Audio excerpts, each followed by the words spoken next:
Welcome to the CURES digital show and podcast, where we explore the cutting edge of wellness. I'm Kara Sundlin. Today's episode is sponsored by the Center for Advanced Reproductive Services. So we're delving into some of the headlines today.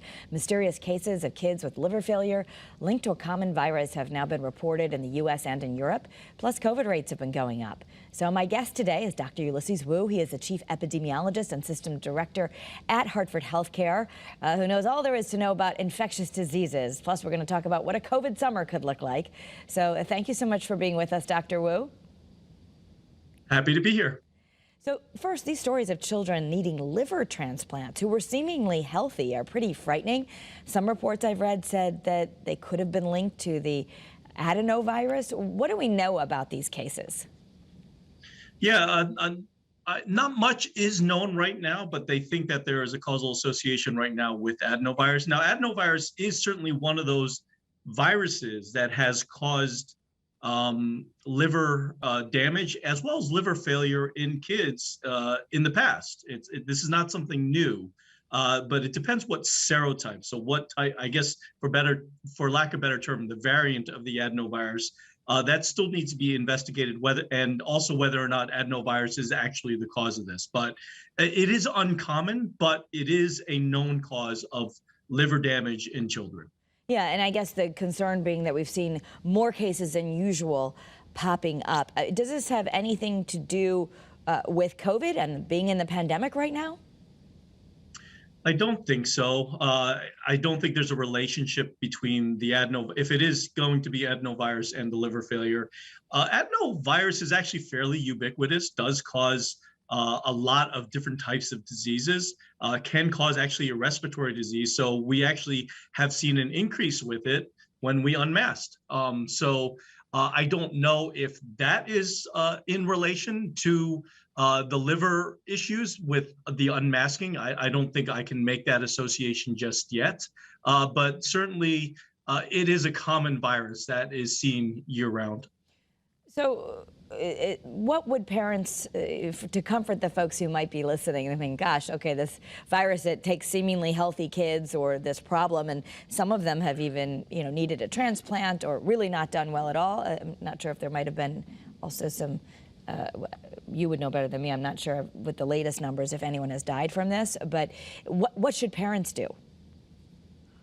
I'm not aware of any deaths, but I don't want parents to fear this, because this is certainly something that is ubiquitous in nature, is common, does cause disease more commonly. And so I don't want parents to think that this is something new that is out there. The other thing that I would take home from this is that it is still fairly rare, even though it is I'm going to say that the virus itself is fairly common, but the liver issues itself associated with the virus, those are fairly rare at this point. And when you take a very common virus that infects a lot of kids around the world, and then you have a very, very, very small subset of people who may have suffered the unfortunate liver failure and some resulting in transplant, that number is still much, much, much less. Okay. So as far as I guess the typical thing of avoiding a virus like that, it's just making sure, I guess, we're washing our hands and we're doing all that. Is there such thing as a vaccine for the adenovirus, or is it just something we get exposed to? So it certainly has been investigated, but it is certainly, like I said, very ubiquitous, something that we see commonly. And so it's something that we get exposed to, something that we all have been exposed to of adenovirus and its multiple subtypes over the course of our lives at this point. Tends to really affect children more so, but like I said, can cause a lot of different diseases. But right now, there's not necessarily a vaccine per se to really get against the adenovirus. And my understanding, some of the symptoms, it can be responsible for colds and flu-like symptoms as well. This liver inflammation, I guess what's troubling is that it usually could have been a problem maybe with kids with other issues, but these kids were seemingly healthy. So I guess that's what's raising the red flag, is that the children seemed otherwise very healthy. So I think that's a very good point. So adenovirus does actually cause severe disease in what we call immunocompromised hosts, people who may have an immunocompromised health system. But unfortunately, adenovirus has been known to cause liver disease in healthy hosts in the past. But like I said, fairly uncommon, but is being reported upon right now. Okay. So if you're at home and your child starts to get sick, we always want to call the doctor if it's something serious, but what would be your threshold? What would you want to be looking out for, or any concerns that parents just, making sure they get the care they need? So let's take the definition of sick, right? And so let's say the run-of-the-mill stuffy nose, congestion, cough. Obviously, we want to investigate that for COVID as well as other diseases. But for the most part, the common cold, they're going to be okay. But anything that deviates from what you would think is the normal common cold, I certainly would take them in to see the practitioner. And, signs of liver failure are, you could have a yellowing of the skin, a yellowing of the eyes. Kids tend to be very what we say a malaise. They just really don't feel well, and they don't feel good at all, and tend to be decreased activity. So just things that are out of the norm that you would expect from a common cold, that you would normally expect with a common cold. Certainly take them in to see your practitioner.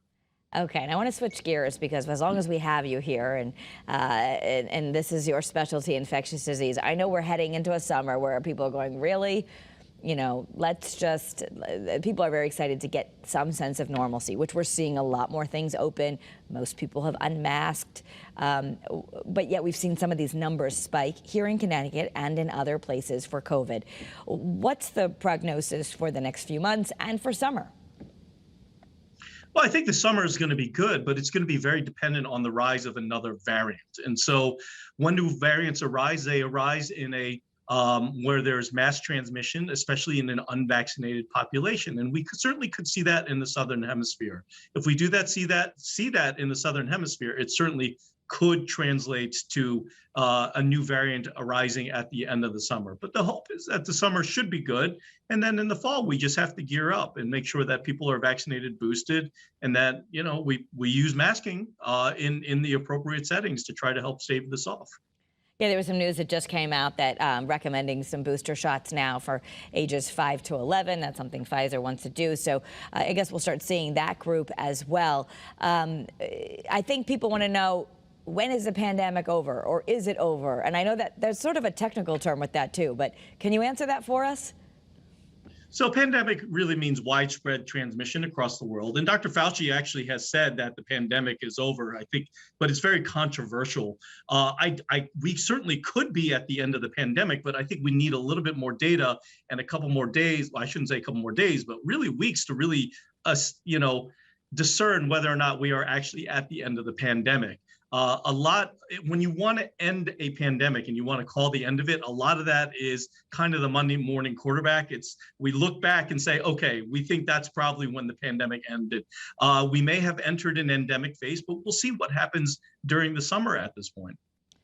And for booster shots, some people may have not gotten them. Is it still recommended? Do you think we're going to keep getting a booster shot every year like they do flu shots? Oh, yes, absolutely. I do think that until COVID goes away, see, I almost said COVID, and so maybe that should be the new term for COVID is COVID. But until COVID goes away, we need to make sure that we boost our immunity. And with that, we do vaccinations and we do boosters.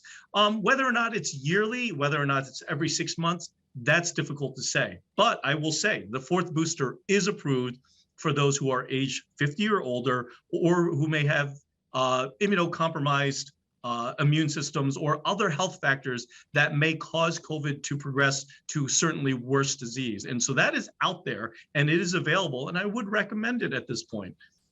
So getting the fourth dose if you need it, or if you still need your third, you're seeing that as the best way to stay healthy throughout the summer.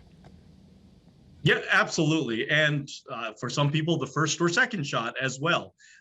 We will say that the people that we see in the hospital that with severe disease, it's still those who have not gotten boosted or have not completely gotten vaccinated with the first or second shot.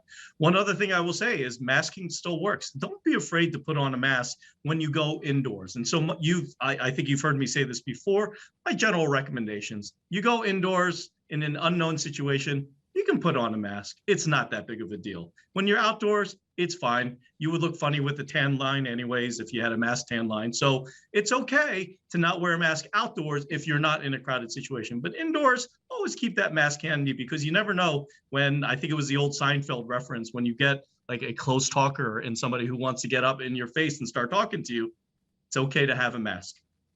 I know you've always been a big proponent, even though people are ready to rip them off, that it's best to keep them at least in those indoor areas, is what you're thinking.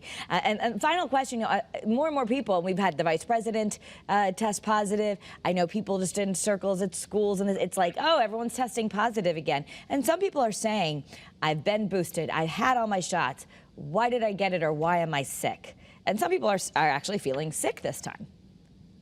Yeah, well, they have to remember the purpose of the vaccine right now is to keep people out of the hospital. And if they end up in the hospital, it's really to keep them from dying. So to answer the question, why did I get the vaccine, even though I got the booster or the vaccine, you're alive and you're still talking about it. And so that means the vaccine actually did its job. Okay. Does it protect you from getting disease to a certain extent? Absolutely. But its main job is to keep you out of the hospital. And if you end up in the hospital, it's to keep you from dying. And so it's working. That's why you get the vaccine. All right, doctor. Thank you so much. Dr. Ulysses Wu at Hartford Healthcare. Wanted to get you in here. I know you're busy. We appreciate your time. Just wanted to get your thoughts and information on some of these latest health headlines, and we'll keep an eye on that adenovirus as we learn more. Thank you for having me.